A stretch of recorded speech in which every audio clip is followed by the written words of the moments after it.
নমস্কাৰ স্বাগতম জনাইছো আমাৰ চেনেলৰ অন্য এটি ভিডিঅ'ৰ মাজলে আগতে আমি যিসমূহ ভিডিঅ' আপলোড কৰিছিলো অসম পুলিচৰ তাৰে কিছু সংখ্যক ভিডিঅ'ত কমেন্ট আহিছিল যিখিনি 18 বছৰৰ কমৰ যিখিনি ক্যান্ডিডেট আছে সেই ক্যান্ডিডেটখিনিৰ কমেন্ট আহিছিল আৰু কিছুমানে কুৱেশ্যনো কৰিছিল যিখিনিক পাৰো যিমানলৈ পাৰো হয়তো ৰিপ্লাই কৰিছিলো আৰু যিখিনিক ৰিপ্লাই কৰিব পৰা নাই তেওঁলোকৰ বাবে ক্ষমা বিচাৰিছো তেওঁলোকৰ পৰা দ্বিতীয় কথা এইটো কাৰণে ভিডিঅ'টো বনাইছো অসম চৰকাৰৰ মুখ্যমন্ত্ৰী মহোদয়ে ইতিমধ্যে উল্লেখ কৰিছে যে 2025 তো তেওঁ ৰিক্ৰুটমেন্ট ওলাব অসম চৰকাৰৰ চৰকাৰী চাকৰি ওলাব সেইটো খবৰ আপোনালোকক দিব বিচাৰিছো নেক্সট যিখিনি পিআৰসিৰ বাবে কমেন্ট কৰি আছে বন্ধু বান্ধৱীখিনিয়ে পিআৰসি কেতিয়া লাগিব বা মোৰ বাৰ্থ সাৰ্টিফিকেট নাই আমি কেনেকৈ পিআৰসি বনাম বা পিআৰসি যিখিনি এতিয়া ৰিক্ৰুটমেন্ট হ'ব অসম পুলিচ বা এডিআৰই সেইখিনিত লাগিবনে যিখিনি শিক্ষা বিভাগৰ ৰিক্ৰুটমেন্ট আহি আছে সেইখিনিত লাগিব সেই আটাইখিনি কনফিউজ হয়তো ক্লিয়াৰ কৰিব পাৰিম আপোনালোকৰ যদি এই ভিডিঅ'টো সম্পূৰ্ণকৈ শেষলৈ চাই থাকে তো আৰম্ভ কৰিছো ভিডিঅ'টোত যদি প্ৰথমবাৰৰ বাবে চাই আছে চেনেলটি সাবস্ক্ৰাইব কৰিব লগতে ভিডিঅ'টোত এটা লাইক কৰিব যাৰ বাবে আমি এনে ধৰণৰ কামসমূহ কৰি যাবলৈ উৎসাহ পাওঁ আপোনালোকৰ বাবে তো প্ৰথম কথা মুখ্যমন্ত্ৰী মহোদয়ে উল্লেখ কৰিছে যে 2024 এখিনি যি 35,000 নিযুক্তি অনলাইন প্ৰক্ৰিয়া ইতিমধ্যে সমাপ্ত হৈ গৈছে সেই অনলাইন প্ৰক্ৰিয়াখিনিৰ যিখিনি নিযুক্তি দিব লাগে তেওঁ সেই নিযুক্তিখিনি শেষ হোৱাৰ পিছত 2024 মাৰ্চ মাহত হয়তো তেওঁলোকে এপইণ্টমেণ্ট দিম বুলি কৈছে Assam police ADRE grade 3 grade 4 APDCL আটাইখিনি পোষ্টৰ মাৰ্চ মাহত এপইণ্টমেণ্ট দিম বুলি কৈছে আৰু এপইণ্টমেণ্টৰ ঠিক পিছতেই আকৌ নতুন পোষ্টৰ বাবে তেওঁলোকে আবেদন কৰিবলৈ অনলাইন খুলি দিব তেওঁলোকে সাইটবোৰ সেই যে কথাটো কৈছে তাৰ প্ৰুফটো আপোনালোকক মোৰ ভিডিঅ'টোৰ শেষত মই সেই ভিডিঅ'টো আপোনালোকক দেখাই দিম তেওঁ যে কৈছিল 35,000 চাকৰি আমি শেষ কৰি লোৱাৰ পিছত আকৌ 20-25,000 চাকৰি আপোনালোকলৈ মুকলি কৰি দিম বুলি ক্যান্ডিডেটখিনিলে তো এইটো ভিডিঅ' সেইখিনিৰ কাৰণে বিশেষ হ'ব যিখিনিয়ে মোক কমেন্ট কৰি আছিল বোলে দাদা এবাৰ আমি অনলাইন কৰিব নোৱাৰিলো আমাৰ বয়স নহল এক মাহ দুই মাহৰ কাৰণে আমাৰ 18 বছৰ নহল গতিকে তেওঁলোকৰ বাবে সুখবৰ যিখিনিয়ে ৱেট কৰি আছে অসম পুলিচত আবেদন কৰিম বুলি ভাবি তেওঁলোকৰ বাবে সুখবৰ এইখিনি ৰিক্ৰুটমেন্ট অসম পুলিচৰ ৰিক্ৰুটমেন্টখিনি শেষ হৈ যোৱাৰ পিছতে আকৌ অসম পুলিচৰ পদ খালী হ'ব ফৰেষ্ট গাৰ্ডৰ পদ খালী হ'ব কামাণ্ডো বেটেলিয়নৰ বিশেষকৈ কামাণ্ডো বেটেলিয়নৰ পদ খালী হ'ব কাৰণ এইবাৰ 116 নে কিমান পদ আছে কামাণ্ডো বেটেলিয়নৰ 150 পৰা 200ৰ ভিতৰত কামাণ্ডো বেটেলিয়নৰ পোষ্ট আছে গতিকে কামাণ্ডো বেটেলিয়নৰ পোষ্ট কম গতিকে এইখিনি পদ শেষ হৈ যোৱাৰ পিছত এইখিনি নিযুক্তি হৈ যোৱাৰ পিছত আকৌ কামাণ্ডো বেটেলিয়নৰ পোষ্ট তেওঁলোকে মুকলি কৰিব সেইটো একদম সিওৰ সিএম ছাৰে যে কৈছে 2025ত নতুন নিযুক্তিৰ বিজ্ঞাপন মুকলি হ'ব বুলি সেই ভিডিঅ'টোত কেতিয়া কৈছিল হয়তো আপোনালোকে মন কৰা নাছিল যেতিয়া 3 অক্টোবৰৰ পৰা অসম পুলিচৰ ইণ্টাৰভিউ হ'ব বুলি তেওঁ এটা লাইভ ভিডিঅ'ত ফেচবুক লাইভ ভিডিঅ'ত কৈছিল সেই ভিডিঅ'টোত তেওঁ কৈছিল যে আমি 2025তো আকৌ নতুন ৰিক্ৰুটমেন্ট আৰম্ভ কৰিম এইখিনি ৰিক্ৰুটমেন্ট সুচাৰুৰূপে পাৰ হৈ যোৱাৰ পিছত গতিকে আমাৰ ক্যান্ডিডেটখিনিয়ে সেইখিনি কথাত হয়তো মন দিয়া নাই তেওঁলোকে কেৱল ইন্টাৰেষ্টেড হৈ আছিল কেতিয়া পুলিচৰ ইণ্টাৰভিউ হ'ব এডিআৰই গ্ৰেড 3 গ্ৰেড 4 এক্সাম কেতিয়া হ'ব বা ভাইভা হ'বনে প্ৰিলিমছ হ'বনে মেইনছ হ'ব সেই কথাখিনিত গুৰুত্ব দি আছিল কিন্তু নতুনকৈ যে তেওঁ ইণ্টাৰভিউ পাতিব নতুনকৈ যে তেওঁ ৰিক্ৰুটমেন্ট আকৌ ওলাব সেই কথাটোত হয়তো গুৰুত্ব দিয়া নাছিল সেইকাৰণে যিখিনিয়ে মোক কৈ আছিল দাদা আমি অকণমান বা 2 দিনৰ কাৰণে এক মাহ দুমাহৰ কাৰণে অসম পুলিচৰ বাবে এপ্লাই কৰিব নোৱাৰিলো এডিআৰইৰ বাবে এপ্লাই কৰিব নোৱাৰিলো আমাৰ টাইম নহ'ল আমি বয়সৰে নোৱাৰিলো নেক্সট আকৌ ওলাব না নোলাই তো তেওঁলোকৰ বাবে সুখবৰ যিখিনিয়ে ৱেট কৰি আছে অসম পুলিচৰ বাবে আকৌ ওলাব যেটো সিএম ছাৰে কৈ দিছে আৰু এই প্ৰুফটো সিএম ছাৰে যে কৈছে এই প্ৰুফটো ভিডিঅ'টোৰ শেষলৈকে চাব মই নিশ্চিতভাৱে এই ভিডিঅ'টোৰ লাষ্টত আপোনালোকক লগাই দিম নিশ্চয় চাব পাৰিব যিখিনিৰ বয়স হোৱা নাই তেওঁলোকে প্ৰুফটো হৈ যাব যে অসম পুলিচৰ আকৌ অনলাইন হ'ব বুলি যিখিনিয়ে ৱেট কৰি আছে তোমালোকে প্ৰেক্টিছ কৰি থাকা প্ৰথম কথাটো হয়তো কনফিউজটো মৰি গৈছে যিসকলে ভাবি আছিল আৰু পদ নোলাব নেকি বুলি অসম পুলিচৰ ইয়াৰ পিছত আকৌ পদ ওলাব মই ভিডিঅ'টো নিশ্চিতভাৱে লগাই দিম তাৰ নেক্সট পিআৰসিৰ ক্ষেত্ৰত আহিলো বহুতে কমেন্ট কৰি আছে বোলে আমাৰ বাৰ্থ সাৰ্টিফিকেট নাই আমি অনলাইন কৰিব পাৰিম নে নোৱাৰিম পিআৰসিৰ বাবে বা পিআৰসি এইবাৰতে লাগিব নেকি অসম পুলিচৰ ইণ্টাৰভিউত বা গ্ৰেড 3 গ্ৰেড 4ত ইণ্টাৰভিউত আমি এন্ট্ৰি কৰাৰ সময়তে পিআৰসি বিচাৰিব নেকি তেনেকৈ কিছুমানে সুধি আছে ফোন যোগেও সুধিছে আৰু কিছুমানে কমেন্ট কৰি আছে দুই এজনে তো তেওঁলোকক ক'ব বিচাৰিছো বিশেষ সূত্ৰ মতে গম পোৱা মতে যেটো অসম পুলিচ আৰু এডিআৰই গ্ৰেড 3 গ্ৰেড 4 এক্সাম সেই এক্সামটোত 60% হয়তো চান্স নাই যে পিআৰসি লাগিব বুলি কাৰণ পিআরসি এখন ওলাই অহাত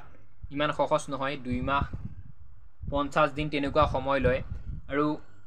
ইমান জলদি তেওঁলোকে খবৰটো দিছে দিয়াৰ লগে লগে আমাৰ কেণ্ডিডেটখিনিৰ অকণমান হাহাকাৰ গৈছে যিখিনি কেণ্ডিডেটে PRC লাগিব বুলি চিয়ৰ বুলি ভাবিছে তেওঁলোকে অনলাইন কৰিছে তো অফিচত সেই কাগজবোৰ ইমান ভিৰ হৈ গৈছে ইমান জমা হৈ গৈছে ইমান সোনকালে কাকো দিব নোৱাৰে PRC গতিকে অসম চৰকাৰে হয়তো সেইটো কিন্তু CM ছাৰে কোৱা নাছিল যেতিয়া CM ছাৰে কৈছিল আমাৰ PRC লাগিব অসমৰ যিখিনি চাকৰি আছে সেই চাকৰিখিনি ল'বৰ বাবে ৰিক্ৰুটমেণ্টখিনি পাতিবৰ বাবে আমি কেণ্ডিডেটৰ পৰা PRC বিচাৰিম আৰু কৈছিল তেওঁ লোকেল লেংগুৱেজ জানিব লাগিব লোকেল লেংগুৱেজ সকলোৱে জানিব লাগিব তাৰ নেক্সট PRC সন্দৰ্ভত কিন্তু তেওঁ কোৱা নাছিল যেটো অসম পুলিচৰ বা ADRE গেট 3 গেট 4 যেটো এক্সাম আহি আছে সেই এক্সামটোত যে PRC লাগিব বুলি তেওঁ উল্লেখ কৰা নাই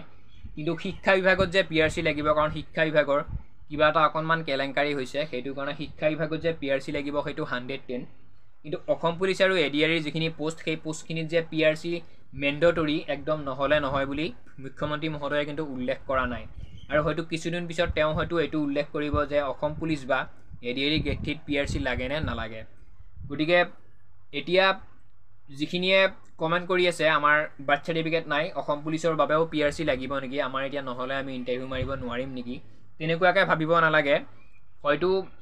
80% হেতু চান্স আছে যে PRC হয়তো নাচাব অসম পুলিচ আৰু ADRE গেট 3 গেট 4 যেটো ইন্টাৰভিউ সেই ইন্টাৰভিউত PRC হয়তো নালাগিব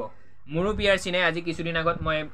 অনলাইন কৰিছো PRC বাবে হয়তো আপোনালোকক আগৰ ভিডিওটো কৈছো মই বাৰ্থ সাৰ্টিফিকেট নোহাকে অনলাইন কৰিছো মেট্ৰিকৰ এডমিট খনৰে গতিকে যিখিনিয়ে ভাবে PRC লাগিব বুলি সেইখিনিয়ে পিছৰ যিবোৰ ইন্টাৰভিউ আহি আছে আমাৰ সেই ইন্টাৰভিউখিনিত হয়তো PRC বিচাৰিব পাৰে 2025 ৰ যিখিনি ইন্টাৰভিউ আহি আছে ৰিক্ৰুটমেন্ট আহি আছে সেই ৰিক্ৰুটমেন্টখিনিত PRC বিচাৰিব পাৰে গতিকে যিসকলৰ PRC নাই সকলোৱে বনাওক এপ্লাই কৰক যদি অসম পুলিচ বা ADRE গেট 3 ইন্টাৰভিউত লাগিল ভাল হ'ল আৰু যদি নালাগে আপোনালোকৰ পিছৰ ইন্টাৰভিউ খানৰ কাৰণে সেইখন PRC খন হৈ থাকিব কোনো ধৰণৰ আৰু আপোনালোকৰ চিন্তা নাথাকিব এইটো আছিল PRC ৰ কথা ADRE গেট 3 গেট 4 আৰু অসম পুলিচৰ হয়তো PRC নিবিচাৰিব আৰু তাৰ ফাইনেল কথাটো আমি ক'ব নোৱাৰো মই ক'ব নোৱাৰিম CM ছাৰে হয়তো কিছুদিন পিছত ঘোষণা কৰি দিব কাৰণ এই কাৰণে সেইটো চান্স নাই বুলি কৈছো নিবিচাৰিব বুলি কৈছো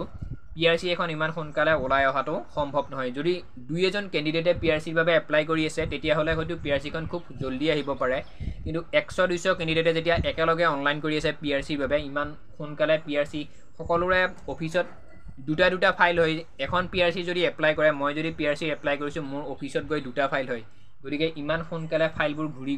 ঘুৰি আহিব লাগিব সাব ডিভিজন তেনেকুৱা বহুত অফিচত যাব লাগিব ওচৰৰে